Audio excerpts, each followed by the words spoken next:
Hey, here I am. Here I'm is right on time. You know, it ain't no crime, but it is a little episode to break on through. Well, let me get things set up here with this camera.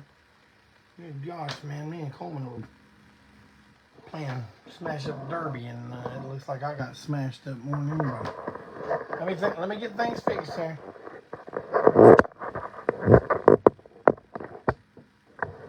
All right.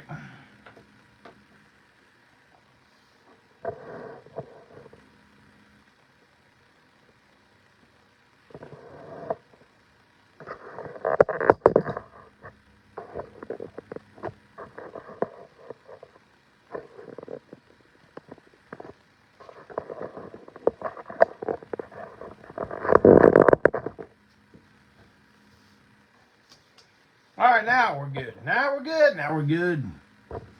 Everybody good? All right. Man, thank you for showing up and hanging out with me on another Tuesday evening. Hold on, let me get a proper magic marker here. Yeah, proper magic marker.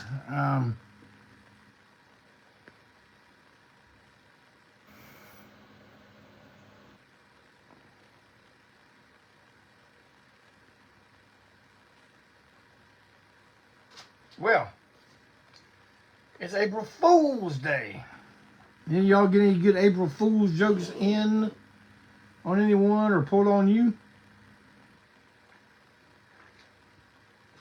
I didn't. Good gosh. Anyway. Yeah, I got a few things to talk about, and I got a top 10 tonight. What do you think of that? A top 10. It's been a while.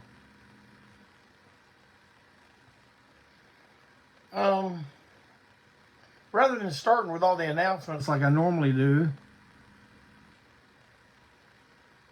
I'm going to go ahead and start with one of my, a couple of my topics. First of all, I want to say thank you to everybody who has reached out to me based upon last week's Break On Through. Lots of support, lots of accolades for that type of thing, and I really appreciate it, man. And it is kind of tough when you step out and you know that a portion of your audience, I don't mean a portion of Break On Through audience, but people in the social media world, will often take you to task when you don't lockstep with what they deem is what you're supposed to be doing. One of the reasons we have divorced ourselves from punk rock, because first of all, the punk rock I knew and loved, there were no rules. There was no dress code. There was no, well, you got to believe this, you got to believe that. If you don't, man, you're out. It wasn't like that. And the reason I even bring up punk rock is because I just want to ask y'all a question. Who is going to see the Sex Pistols?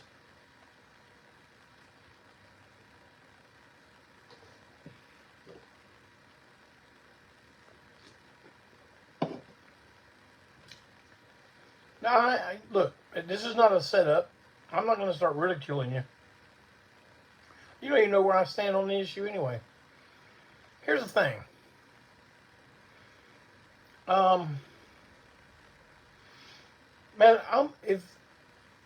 if any of the bands I like, any bands, period, I don't have to like them necessarily, but man, if they can figure out a way to get people to empty out their wallets to them, man, I'll just say more power to them. Now,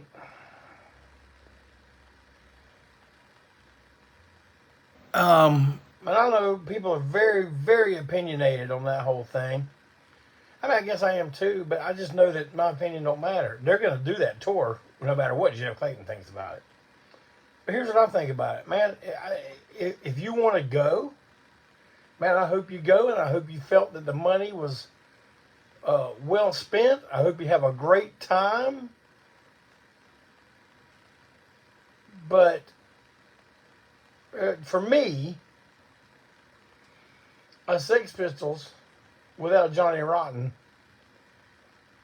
is just simply not the Sex Pistols. Now, you know what? It's weird because I never got to see them, even when they did their '96 reunion for however long that lasted. I have seen 3 of the 5 Sex Pistols, though, in person. I saw Paul Cook and Steve Jones just a couple years after their last show at Winterland, when they broke up the first time. But I've seen John Lydon with Public Image. But and Conrad mentions Dead Kennedys without Jello. You know, I'm just like, I'm not going to sit there and stomp my feet, fold my arms, and put my nose in the air and declare what I think is right, what's proper, and what should be done. My thing is, you can do Dead Kennedys without Jello. You can do Sex Pistols without John Rotten. Well, here's the thing, though. I am not going to be one of those ticket buyers. I just have no interest in it. And it does not, even when they do stuff like this, it does not affect the way I feel about the band, what the band meant to me, any band. I mean, look at what Kiss has done for decades. And man, I saw Kiss a lot. I saw them a lot, man. But the time that, if you say, well, you can only see them one time, and that was it, man. I picked when I saw them in January '78, and that's it. Now, that guy that's taking Lydon's place in the Pistols now, he sounds great. I don't know if a lead singer for the Sex Pistols that's crowd surfing and everything like that just seems kind of out of place to me. But what do I know? They didn't come and talk to me. They didn't say, Jeff Clayton, you got to tell us something. They didn't ask me nothing about it. But that's my stance. More power to you. More power to you, the concert goer. And I truly do sincerely hope that when you spend the money for your ticket and you go, I hope you have a great time. I hope you feel like, man, that was money well spent. Got to hear all those songs live. And I'm not being sarcastic when I say that, okay? But I'm just saying, I'm not going to be one of the guys buying tickets. Speaking of tickets, did you hear what our horrible president is getting ready to do, man? He's getting ready to bring the boot down on those ticket agencies. Man, I'm going to tell you, look, I might be small town. I might be, a little green on some stuff, but I just know in the 70s and 80s, when you bought concert tickets and you went out in the parking lot trying to sell them for a profit, I don't know, $25 more to a sold out show or something, or you had front row seats, it cost you $15. You're selling them for $25. Man, you get arrested. It's called scalping. Now, why is it that when a ticket agency with bots doing all the buying for them, like right when something goes on, and they sell them at a 500% profit, why is that not scalping? Well, here's the thing. It is scalping. And I know those tickets get bought up. Some people can spend $500-$600 a ticket to see somebody. Most of us cannot, or we won't. But, yeah. Ticket agencies' days are numbered, and I couldn't be happier. Good riddance, ticket agencies.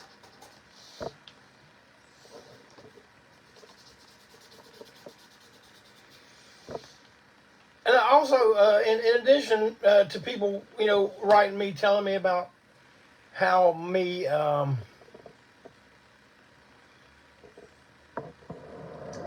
giving my testimony last week did them well.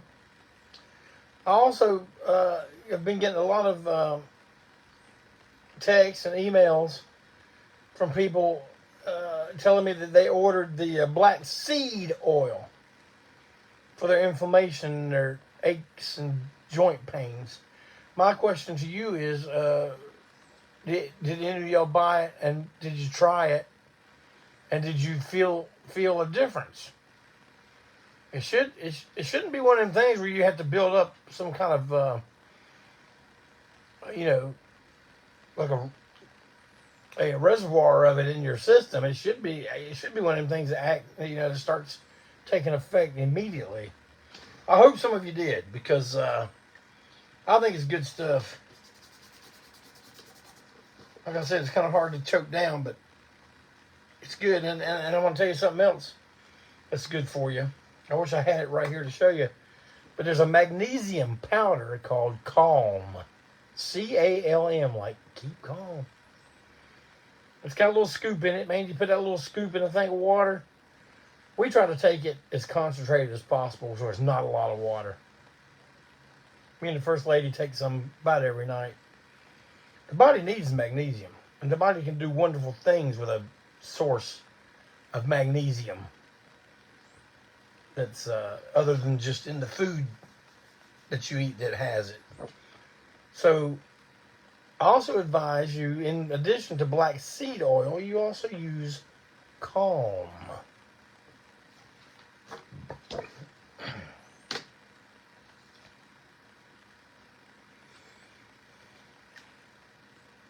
Did y'all see that picture of Heather Wheat with her t-shirt that says, "What the hell, Jeff Clayton?" Walt got her that as a joke birthday present. Well, maybe it was a joke for Walt. I don't think Heather took it as a joke. Because Heather is the one that benefits from that line probably better than anybody in the Break On Through audience. So that's why he made her that shirt. Got something good in the mail today. Look at this.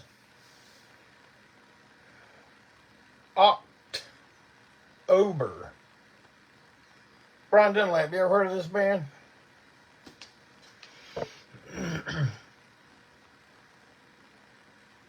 30 years, amateurs.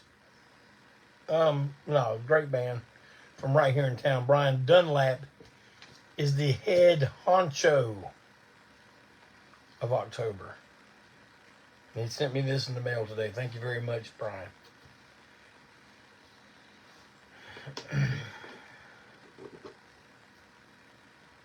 Man, you got off work today and you're just like, man, I just feel like something's missing. Just did a good day's work, getting ready to get home, get some good dinner. Probably going to sit down and watch a little bit of the Tube before I have to turn in and go to bed. This is y'all talking. This ain't me. Even though it sounds very familiar to my day. But the thing that you're thinking about that's missing is, when's Antiseen going to be playing live again? Well, I got the answer to that question right now. April 17th. That's a Thursday night, April 17th. We will be at the West Side Bowl in Youngstown, Ohio. That's right. West Side Bowl, Youngstown, Ohio. April 17th. And then, this is to all our friends in the New Jersey area, the Philadelphia area, on April 19th. brought to you by order of the Sacred Crow Tattoo in Medford, New Jersey, at Studio 67, Antiseen, Live. Who's opening? Nobody. It's just Antiseen, Live. So, no waiting, no grating. Just come on in, start cutting the rug, because that's the way it's going to be. And we're going to play a lot of extra songs that night, since we're the only band in town.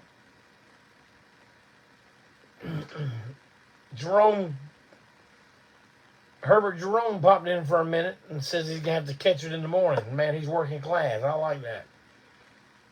Herbert, man,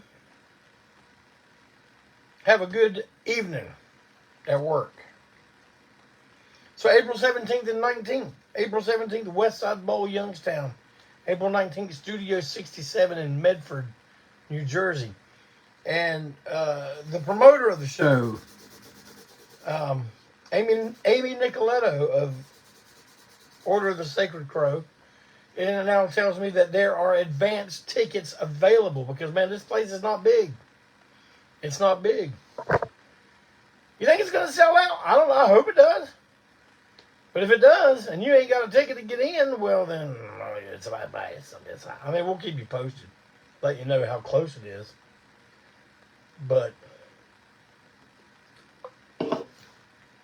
dang, y'all, I really look like I've been through the ringer today.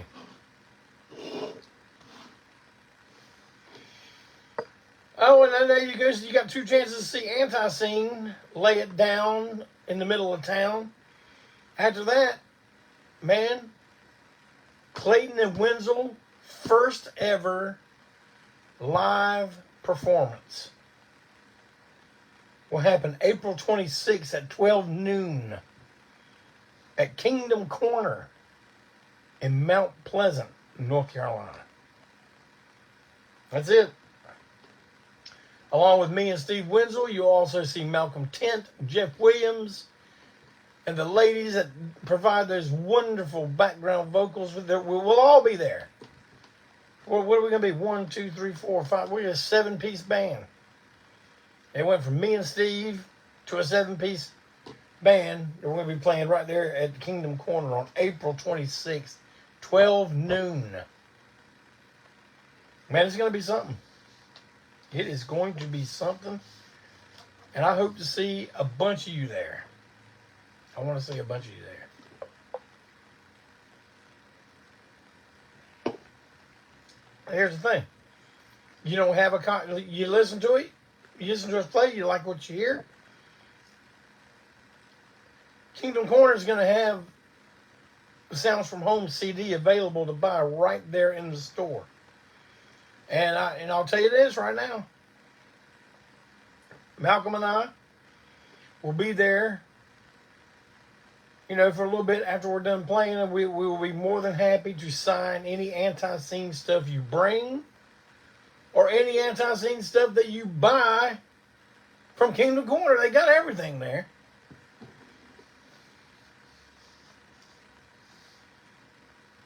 So keep that in mind. Keep it in mind.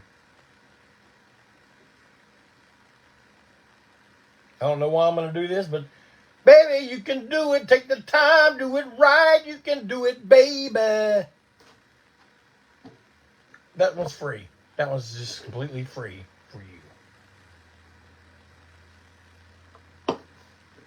We got a top 10 tonight. Now, I consulted with Clinton Zilla, asking him if I had done this top 10 before, because I thought it very odd that I hadn't. But Clinton's the one that transferred all these things over to the new Antiseen YouTube page, which, by the way, that's a little public service announcement right there. The Antiseen YouTube page Clinton, how about I put a link up to that right now, man? Everybody, go and join it, like it, do whatever you got to do. I know there's a couple of them out there, and they were officially us at one point, but they're not anymore. There's the one Malcolm was doing that they just completely blocked him out, and that's got the rest. That's got the early episodes to break on through, like probably 2 years worth. And maybe I did this top 10 then. I don't know. What do you think, Clinton?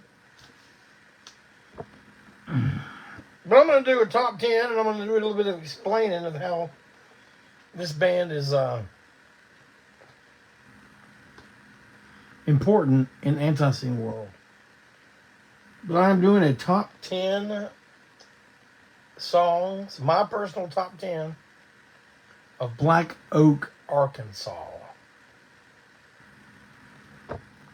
Now, man, Jim Dandy Mangrum was a big influence on me. Now you go, what the damn, Clayton, you ain't got that David Lee Roth thing, man. You ain't got that toned up body wearing the tight white pants. No. That ain't the part that influenced me. The part that influenced me was they had a song, Getting Kind of Cocky. And if there's one thing Jim Mangrum, Jim Dandy is cocky. And that speaks to a young man. And the whole fact that they did not hide the fact, they played up the fact that they were Southern guys. That always was very important to a guy like me.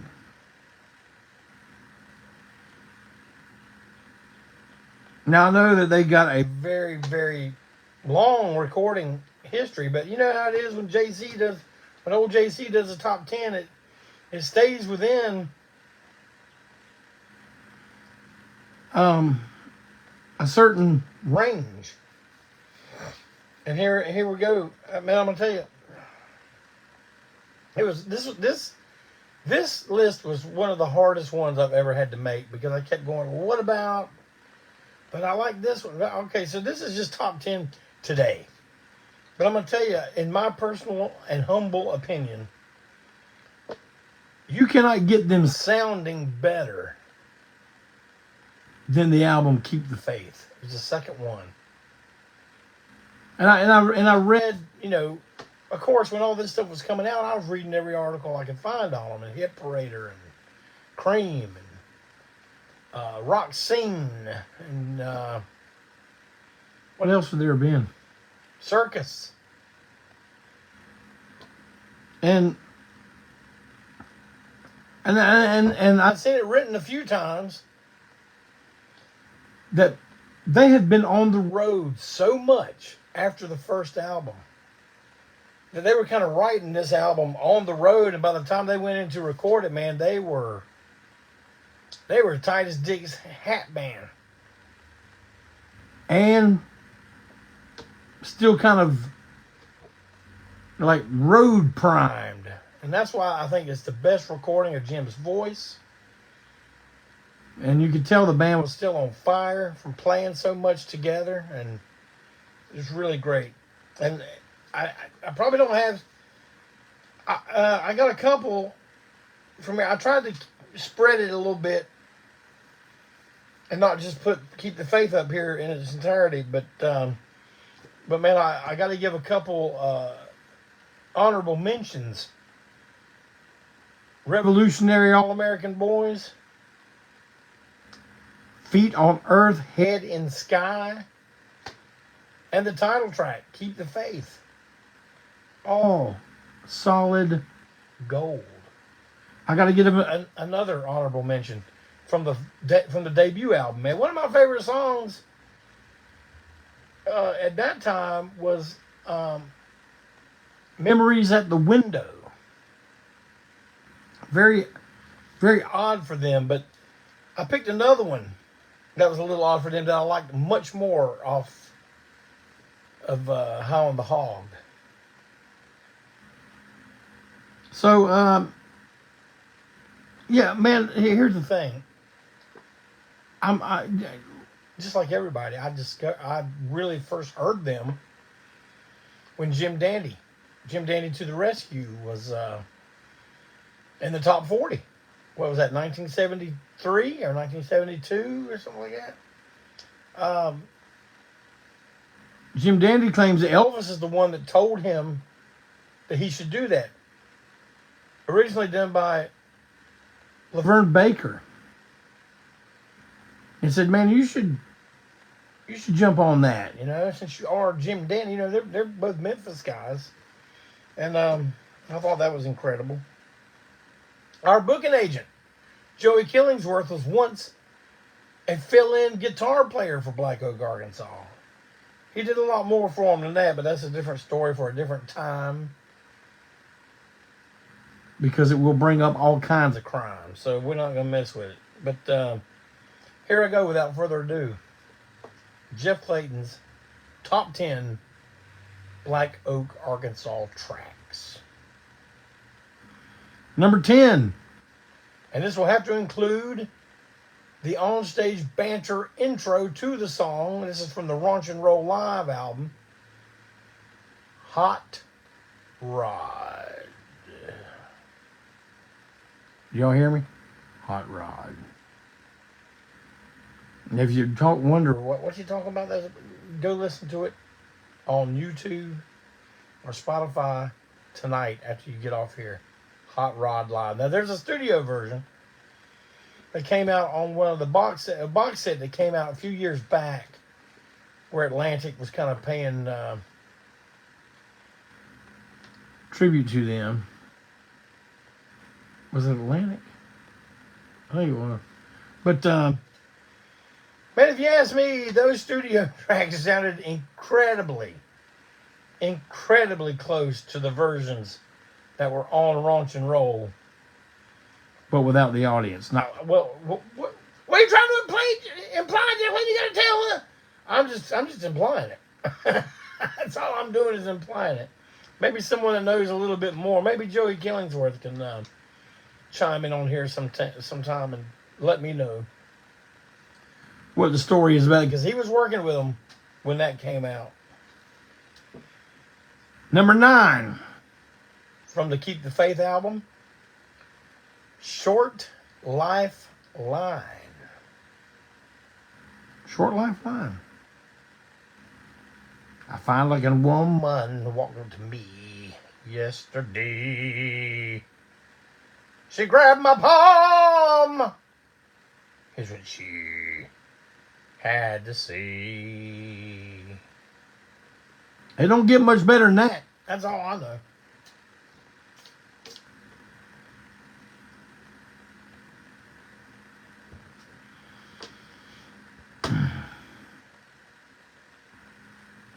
Number 8. Casey Lee wants to know what I think of Nashville Pussy's take on Hot Rod. Solid gold. Solid gold. Maybe one day I'll get to sing it with them. What do I know? I don't know nothing. Number 8. Why Shouldn't I Smile? Off High on the Hog.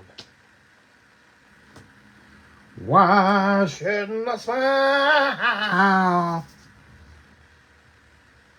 Number 7, also from High on the Hog. This is the one I was talking about earlier. I wanted to do this one on the Black Oak, Arkansas tribute record that I was on that was headed by Joey Killingsworth, speaking of him. But someone else had taken this. I don't even think they used it, though. But it was a ballad of sorts called High and Dry. I love that song. I think it is a beautiful, well-written song. And I would like to do a version of it sometime. With somewhere, somebody. Number 6, one of the ones they're known for. One of the things that kind of is synonymous with Black Oak. I'm talking about from the debut album. It's been on every live album they've ever done. The anthemic Hot and Nasty.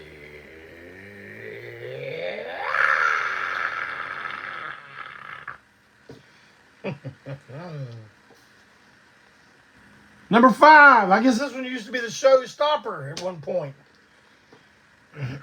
At least they put out a promo video for it back in the 70s when they played at the August Jam here in Charlotte, North Carolina at the Charlotte Motor Speedway. You know, when they, well, actually, I guess it was Dixie where they did that, the instrumental, but they made the video of Hey Y'all, off Street Party album. Street Party is another good album. I think that one gets kind of overlooked sometimes. Speaking of albums of Black Oak, Arkansas that get overlooked, this is one, man, you hardly ever hear anyone mention it because it was getting into the later. They were already switching members out. And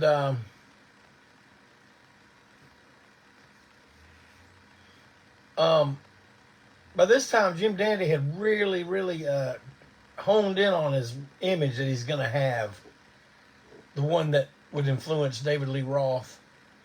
But he, you know, earlier they were just like crazy-looking hillbillies. But this album was called Rated X or X-Rated? I think it's Rated X. No. That's Loretta Lynn's. Black Oaks was X-rated. But these next two, my songs number 4 and number 3 are from that record. Matter of fact, the band had a discussion, Antiseen, had a discussion about number 4 this week.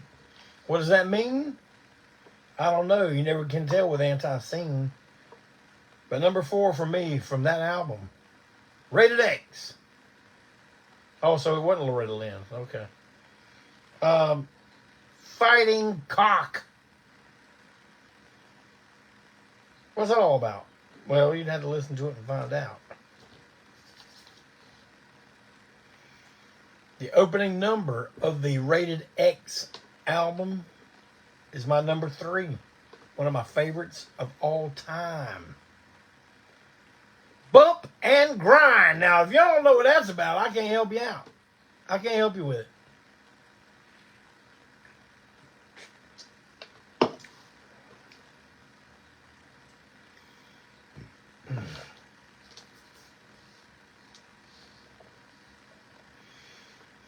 Number 2, and I was given the honor to do this on the Black Oak, Arkansas tribute record that I mentioned earlier, that had members of Nashville Pussy on it, Josephus, and the George Jonestown Massacre with a band. But man, I'm gonna tell you, I was asked to be on 2 tracks. One was When Electricity Came to Arkansas. That's not in my top 10, by the way. But I'm going to tell you something about that song, man. I performed on a record with Greg Ginn and Ricky Ricochet Reynolds from Black Oak, Arkansas on the track. I played scrub board and did what little vocals there are in that song. And it was quite an honor.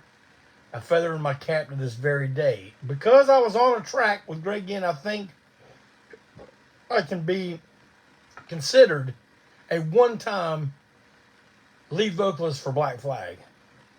I don't know, some of y'all might, I don't know about that, old J. I don't know. I think it can. Why don't y'all study that and investigate it and get back to me on it? Let's just see how that works out. But I also got to do Lord Have Mercy on My Soul. Now, doing Black Oak, Arkansas songs, covering them, I guess are a little weird because you're just all the time, or for me, I don't know if there might be vocalists that are a little bit more well-trained than myself that could do this with ease, but I want to sing them like Jim Dandy. It just feels natural. But when he did Lord Have Mercy on My Soul, me and John Bowman recorded me doing the vocals in his house, and I remember we just kept going.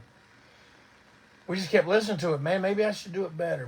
Maybe I should do it different. But we just listened to it. We're just like, man, I can't think of nothing you should do different. And I was singing it like just like Jeff Clayton. And every once in a while, I'd let a Jim Dandyism slip in there, which I thought that was all right. But the point being made here is that I was very honored to have done my number 2 on my top 10 favorite list, which is Lord Have Mercy on My Soul. And my number 1 from the Keep the Faith album. Man, you talk about raw power, raw energy. Now, this is a homework assignment. If you don't know it, when I tell you what this track is, and you go, "Oh, I ain't never heard that one. I don't know what old JC talking about on it." That's your homework assignment. As soon as Break On Through gets off the air, you get on over to YouTube or Spotify, and you look up "Fever in My Mind" by Black Oak, Arkansas. I've had plenty of dealings with them. I did an interview with Jim Dandy one time. I returned some stolen merchandise. Well, not merchandise, stolen belongings to them one time. Someone had stolen, didn't get the money back. Whoever took it, well, I know who took it, but the money coming back was not an option. But all the other stuff they wanted, I was able to return it. And taking plenty of great photos, if I do say so myself, of them over the year.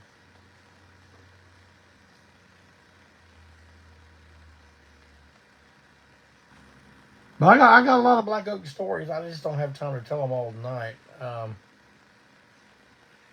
Tom O'Keefe wrote one on Facebook recently about, when we first met him, one of the first times, and he's like talking to us, being very, very cordial, and then he asked out of the blue, "Hey, do you know where old Jim Dandy can get some cocaine?" We're just like, "No, man, we don't know what he is." He goes, "You don't do that stuff?" We're like, "No." He goes, "Y'all are good boys, but you know old Jim Dandy." So that was that story. It was great. But damn, Jim Clayton, you stole the whole damn washboard thing from. Yep, I did. When I saw them at a young age, man, this is what, 74, 73, on the Midnight Special. And I saw them on Don Kirshner's. I don't remember which was which, but when Jim got up, they were playing Up. And when Electricity came to Arkansas, I guess, but they're playing one of those two, and at the end of the song, man, he smashes the washboard, and I was like, that is incredible. That's incredible. I'm going to do that whenever I have an electric rock band. There used to be a washboard hanging up in my grandma's garage, the very garage down on Mountain Creek Road in New London, North Carolina, where Antiseen did its first ever rehearsal ever. As a band, we had a name, we had a song list. We did our first rehearsal there. We had a show coming up. We had a show booked before we ever did a proper practice. And that was in 1983. And even early on, man, we decided right then that we were going to do the washboard. We didn't look like we were trying to do the whole Southern thing. But we always wanted to do the Southern thing because we figured that's us. Why should we fake like we're from California or New York? We're from here. Let's act like we're from here. Let's bring some of what we know from here into what we're doing. I found that washboard. I asked my grandma, "Well, what's this for? What do you do that?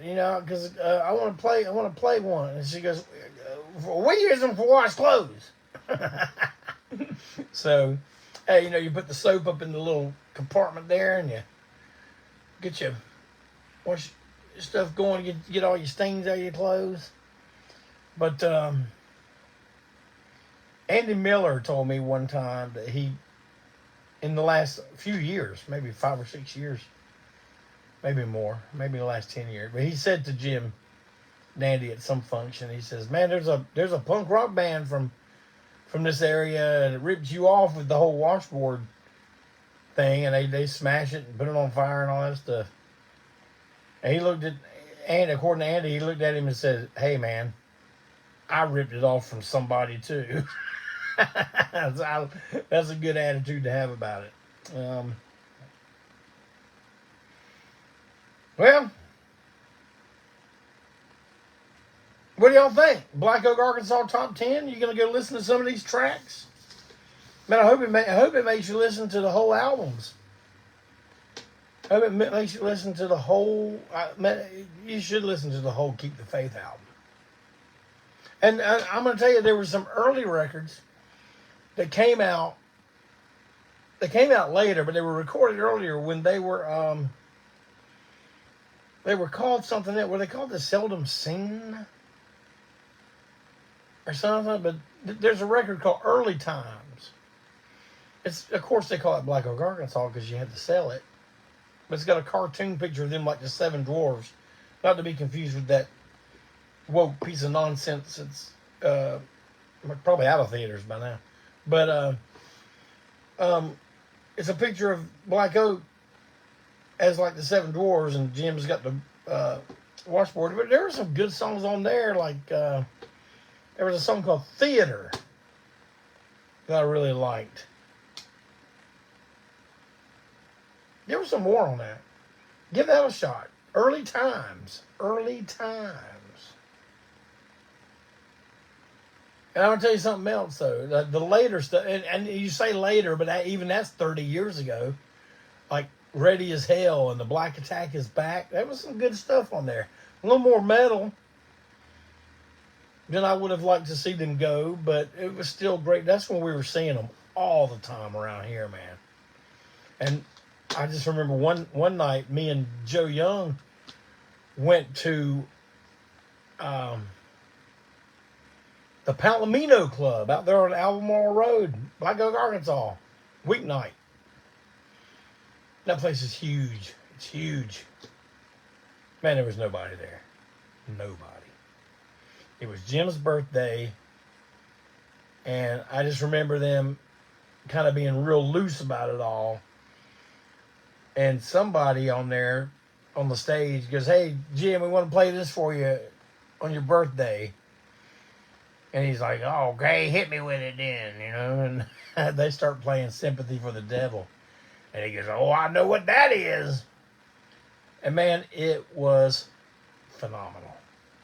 It was great. I don't know if they ever did eventually put it out on one of their later records. Somebody tell me about that if you happen to know. I guess I could ask Joey Killingsworth at some point, or I can look it up myself on Google. That's probably not going to happen. But I'll ask Joey. And I'll just tell Joey, you got to tell me something. You got to tell me something. But I just want to make a point before I sign off. A lot of people, based on my testimony last week, have been checking in with me, asking me if I'm okay, making sure I'm okay. And folks, I assure you I am. I am. Right now, I don't think I could be better. So with that being said, I just want to thank you all for coming and hanging out with me again.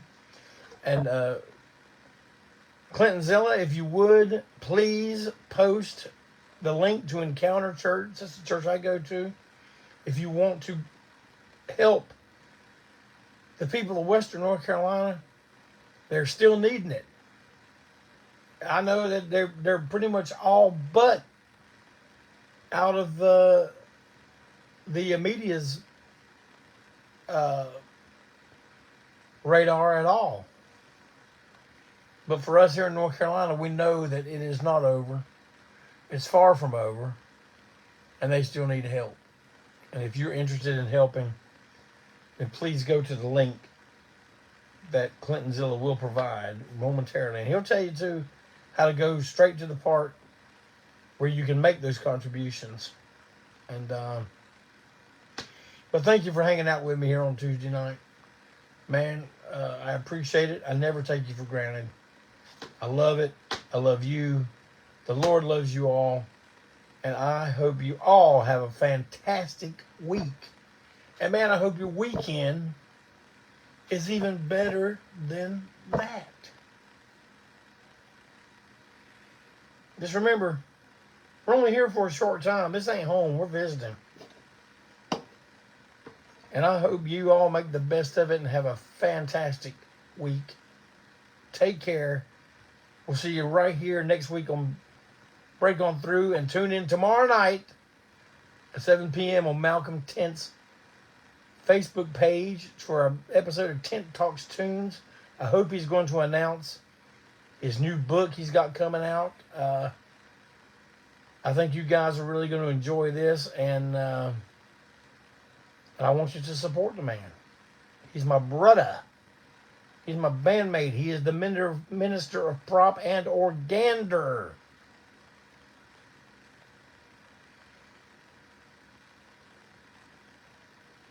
So take care, everyone, and good night.